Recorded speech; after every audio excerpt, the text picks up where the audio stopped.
Haleluya, puji Tuhan.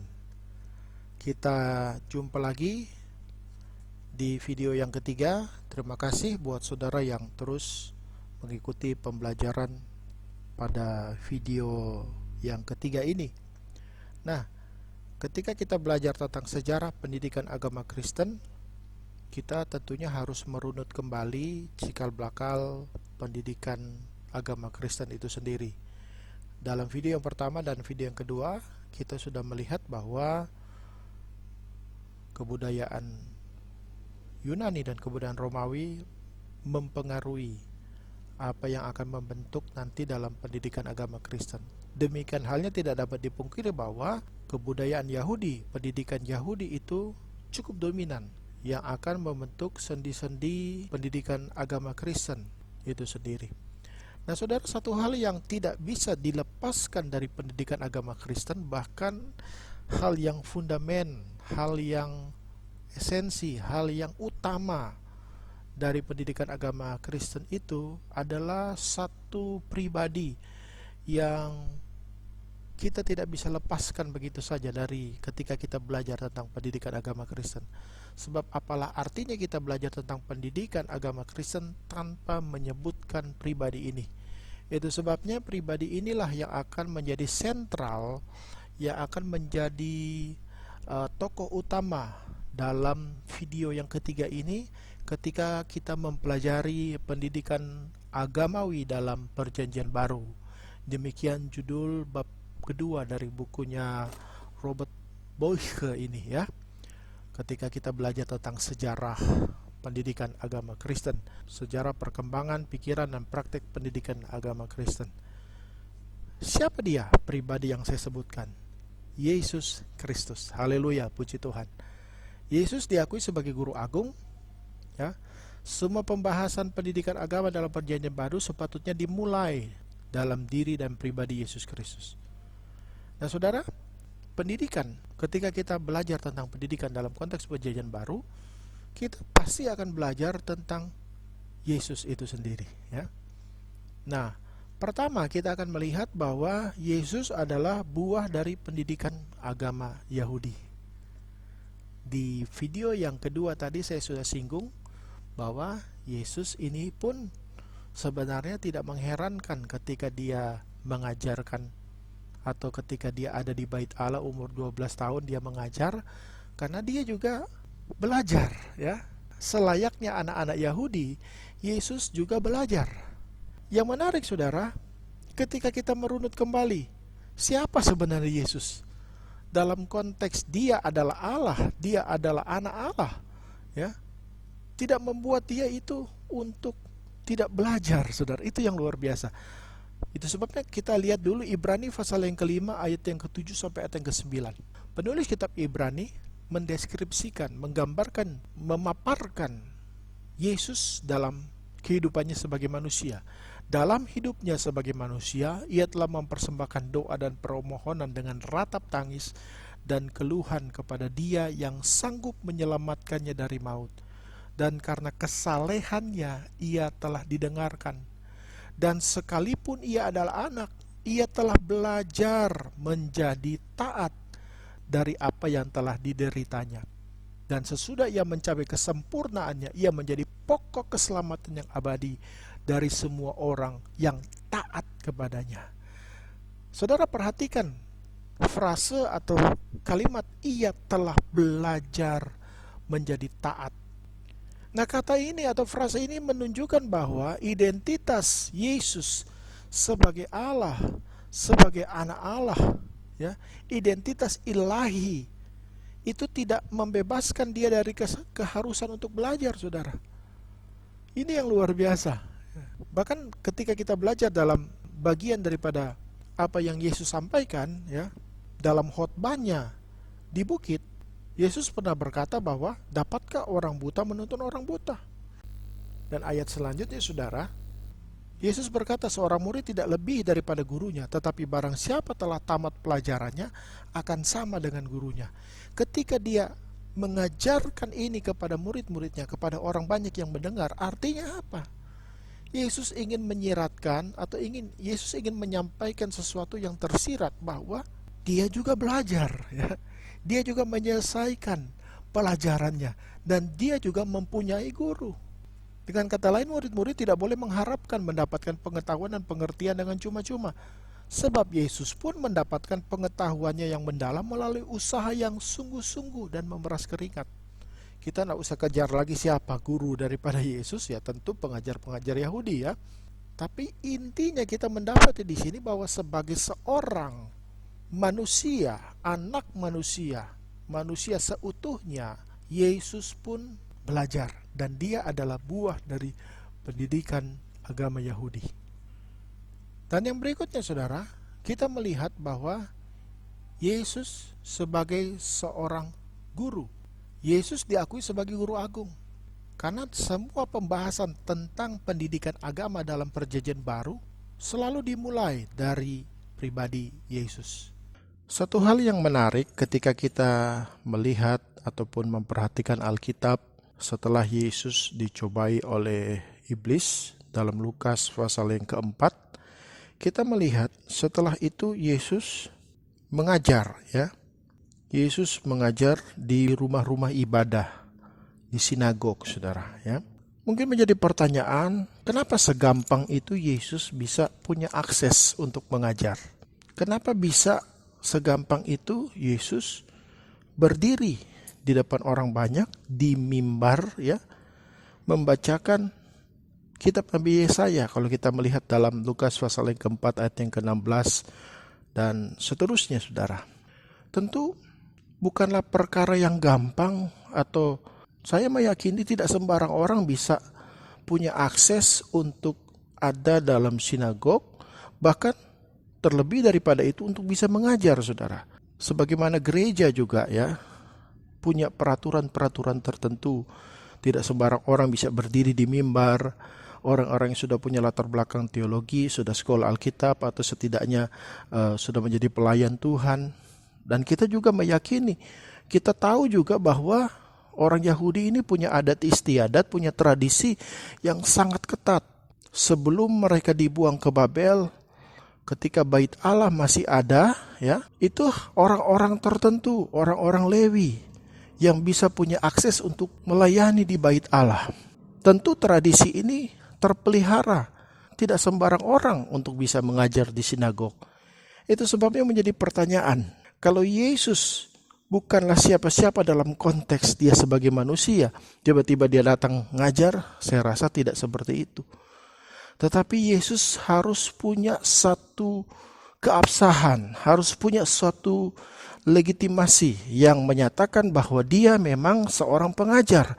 Dia memang seorang yang mengenyam pendidikan Yahudi, bahwa dia pantas untuk mengajar. Jadi Yesus itu seorang rabi, seorang yang sudah mendapatkan pendidikan dan sudah layak untuk mengajar. Nah, saudara, salah satu bukti bahwa Yesus juga punya legitimasi sebagai seorang pengajar Yahudi, sehingga dia pantas untuk menyandang jabatan atau gelar atau panggilan sebagai rabi. Kalau kita perhatikan di dalam Injil Yohanes pasal yang ketiga ayat yang pertama, adalah seorang Farisi yang bernama Nikodemus, seorang pemimpin agama Yahudi. Saudara perhatikan, Nikodemus bukan hanya seorang Farisi, bukan hanya seorang pengajar Yahudi biasa-biasa saja, tetapi Nikodemus adalah seorang pemimpin, leader. Bisa mungkin dalam konteks sekarang, ketua majelis daerah, ketua majelis pusat, ketua sinode, pemimpin agama Yahudi. Dan perhatikan apa yang dia katakan. Dia memanggil Yesus sebagai apa? Ayat yang kedua. Ia datang pada waktu malam kepada Yesus dan berkata, Rabi, kami tahu bahwa engkau datang sebagai guru yang diutus Allah. Dan seterusnya. Nikodemus, seorang pengajar Yahudi, seorang pemimpin agama Yahudi, seorang yang bukan hanya sekedar pengajar biasa-biasa, tetapi ini chiefnya, ini ketuanya, ini pemimpinnya. dia panggil Yesus yang lebih muda dari dia. Saya yakin dan percaya Nikodemus ini lebih tua umurnya dari Yesus pada saat itu, saudara. Dia panggil Yesus sebagai seorang rabi. Panggilan rabi tidak sembarang disematkan kepada orang-orang yang tidak mengenyam pendidikan sebagai seorang yang pantas untuk disebut sebagai rabi, saudara. Ini seorang pemimpin yang memanggil koleganya, yang memanggil rekan sekerjanya. Selayaknya seorang profesor panggil prof kepada teman yang lain, ya. Nah, jadi ini membuktikan, saudara, bahwa kerabian daripada Yesus dikerjakan, dilakukan melalui proses secara natural, secara pendidikan akademis, ya. Dan itu terjadi karena Yesus sekolah, Yesus belajar, Yesus ikut prosedur yang ada, saudara. Itu sebabnya Yesus begitu mudah mengajar di bait Allah, ya. Karena dia punya akses, dia punya legitimasi sebagai seorang rabi. Dan bicara mengenai mengajar, aktivitas pelayanan yang dominan yang Yesus lakukan adalah mengajar. Coba kita melihat satu kata, yaitu didaske.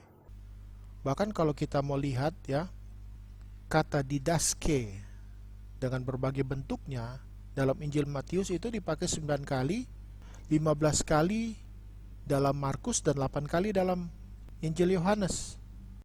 Nah, data-data ini adalah sebagai gambaran kegiatan Yesus yang dominan yang dikerjakan oleh Yesus pada saat itu. Jelaslah mengapa dari segi para saksinya kegiatan Yesus lebih sering digambarkan dengan kata kerja mengajar daripada kata kerja memberitakan atau berkhotbah. Nah, kata kerja mengajar ini condong dipakai justru karena Yesus betul-betul seorang guru, rabi. Sebelum Yesus memberitakan Injil dan juga melakukan pelayanan kesembuhan ilahi dan mengusir roh-roh jahat, mengajar itu merupakan pelayanan awal yang dilakukan oleh Yesus, ya. Bahkan juga kita tidak bisa memungkiri bahwa murid-murid ini adalah hasil dari pengajaran. Pengikut Yesus dinamakan murid-murid. Ini adalah suatu istilah teknis yang berkaitan dengan orang-orang yang belajar dari seorang guru. Nah, saudara, ada hal yang patut kita dalami lebih lagi, ya, yaitu apa yang membedakan Yesus sebagai seorang guru dengan guru atau pengajar-pengajar atau rabi-rabi yang lain. Bukankah yang lain juga disebut guru, disebut rabi, ya? Nah, Yesus itu disebut guru agung, ya, the one and only. Ian Muirhead dalam bukunya Education in the New Testament mengatakan demikian. Di satu pihak, makna Yesus sendirilah yang unik dan mutlak dalam kehidupan, kesengsaraan, penyalipan, dan kebangkitannya. Tetapi di pihak lain, ia harus mengajar, dan melalui kegiatan itu ia menyatakan dirinya dan maknanya. Dialah penyataan dan pengajaran. Taurat dari Perjanjian Baru, dia sendirilah halakah, jalan yang harus dijalani orang-orang. Dia pulalah kebenaran itu. Dan apabila ia mengajar, ia sekaligus menghayati serta mewujudkan dalam diri pribadinya apa yang diajarkannya. Oleh karena sakramen baptisan dan perjamuan kudus adalah sakramen-sakramen dari pekerjaan Yesus yang menyelamatkan, maka dalam kedua-duanya dapat kita temukan suatu kiasan tentang hubungan antara pengajarannya dan pelayanannya. Sebagaimana firman itu harus menyertai unsur air, roti, dan anggur. Kalau tidak, semuanya membisu dan condong berbau magis dan tahayul. Demikian pula lah firman pengajaran Kristus itu harus menyertai dan menyatakan firman yang menjadi daging itu. Mustahil dapat kita pahami hakikat pekerjaan Yesus yang menyelamatkan itu seandainya murid-muridnya tidak dari semula menerima pengajaran dari Dia. Jadi saudara, apa yang dikatakan oleh Muirhead ini adalah Yesus sebagai guru agung itu bukan hanya sekedar mengajarkan, tapi yang diajarkan adalah dirinya. Dia menyatakan dirinya dan maknanya.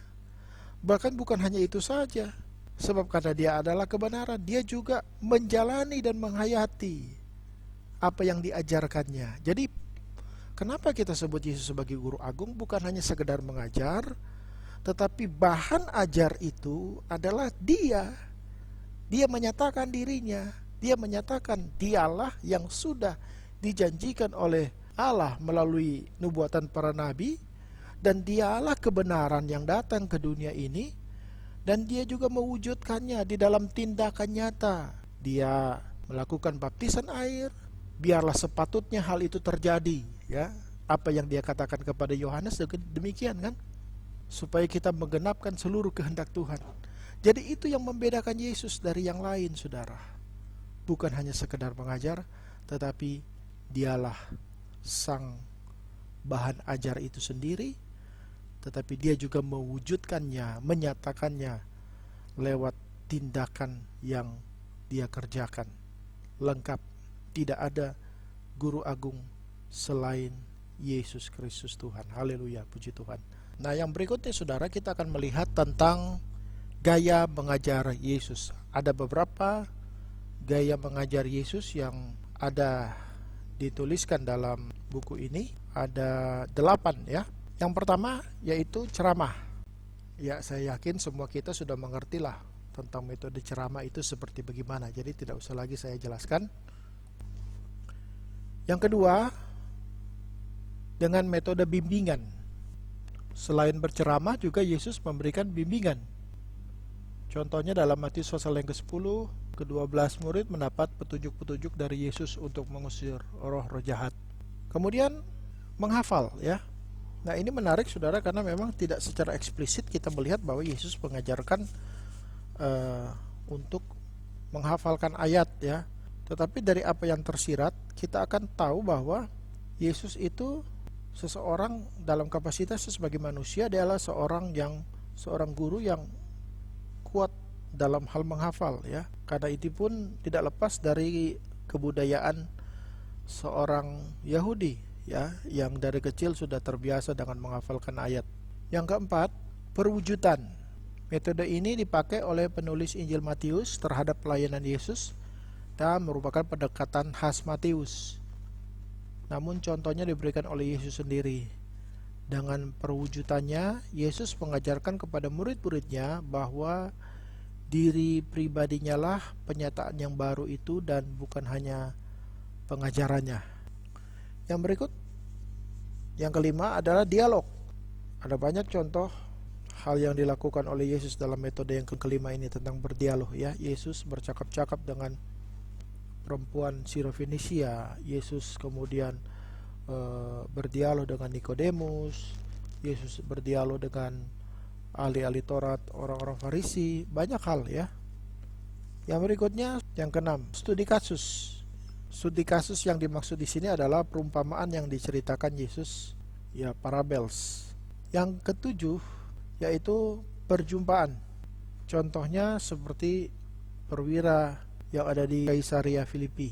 Yang kedelapan, perbuatan simbolis ya. Yang dimaksud dengan perbuatan simbolis di sini yaitu seperti yang saya sudah katakan di bagian sebelumnya, bahwa ketika Yesus datang minta dibaptis oleh Yohanes Pembaptis, sebenarnya tidak perlu kan, tetapi Yesus bilang ya sudah, sebaiknya hal itu harus dikerjakan supaya kita menggenapi seluruh kehendak Allah ya. Jadi Yesus memberi contoh, memberi simbol. Ya, jadi saudara, kita sudah melihat ada 8 gaya mengajar Yesus, mulai dari ceramah, bimbingan, menghafal, perwujudan, dialog, studi kasus, perjumpaan, dan perbuatan simbolis.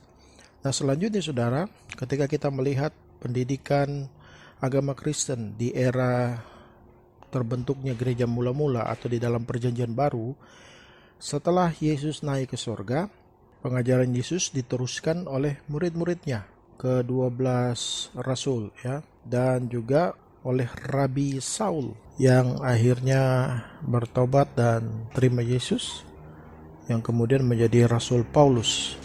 Nah, salah satu surat tertua yang dituliskan oleh Paulus adalah surat kepada jemaat yang ada di Tesalonika. Nah, surat ini saudara ditulis di kota Korintus tahun 50 Masehi. Jadi 17 tahun sesudah kebangkitan Yesus. Selama berada di Tesalonika, Paulus berkhotbah dan kemudian mengajar, dan orang-orang Kristen tidak dihasilkan begitu saja, tetapi melalui pendidikan yang sungguh-sungguh dan melalui tradisi dan intisari Injil. Nah, saudara, ada 4 macam bahan pengajaran dalam surat Tesalonika. Yang pertama yaitu ajaran teologis. Kita bisa melihatnya dalam pasal yang pertama ayat 1-10, pasal yang kelima ayat 9, kemudian 1 Tesalonika 4 ayat 13-18. Yang kedua, kita melihat ada pengajaran etis. Nah, saudara bisa melihat itu di dalam 1 Tesalonika pasal yang keempat ayat yang pertama, ayat yang ketiga, ayat yang ke-9. Kemudian 1 Tesalonika pasal yang kelima ayat yang ke-14 sampai ayat yang ke-15. Nah, selanjutnya saudara, ada tata gereja. Saudara bisa lihat di dalam 1 Tesalonika pasal yang kelima ayat yang ke-12 sampai ayatnya yang ke-13. Nah, yang keempat yaitu kata-kata yang menyerupai ucapan Yesus. 1 Tesalonika pasal yang keempat ayat yang pertama, 1 Tesalonika 4 ayat ke-15, kemudian 1 Tesalonika pasal yang kelima ayat yang kedua, dan 1 Tesalonika pasal yang kelima ayat yang kelima sampai ayatnya yang ke-7. Nah, saudara, selanjutnya kita melihat juga pendidikan agama Kristen dalam konteks perjanjian baru setelah Yesus naik ke sorga, bukan hanya terdapat di dalam surat 1 Tesalonika, tetapi juga ada di dalam surat-surat penggembalaan, surat-surat yang ditulis oleh Paulus, 1 dan 2 Timotius dan Titus. Nah, ajaran-ajaran yang dipertahankan yaitu ajaran teologis, kemudian pengajaran etis, ajaran teologis, pengajaran etis, kemudian petunjuk-petunjuk tentang jabatan gerejawi, dan perkataan-perkataan Tuhan Yesus sebagai ukuran yang dipakai untuk menilai mutu kehidupan. Nah, saudara, kita melihat bahwa inilah cikal bakal pendidikan agama Kristen yang ada di gereja mula-mula, yang dimulai dari diri Yesus, kemudian diteruskan oleh para rasul, yang kemudian juga diteruskan oleh murid-murid para rasul, yang nanti kita akan bahas dalam video selanjutnya. Nah, di akhir video yang ketiga ini kita akan kembali melihat kutipan dari Ian Muirhead.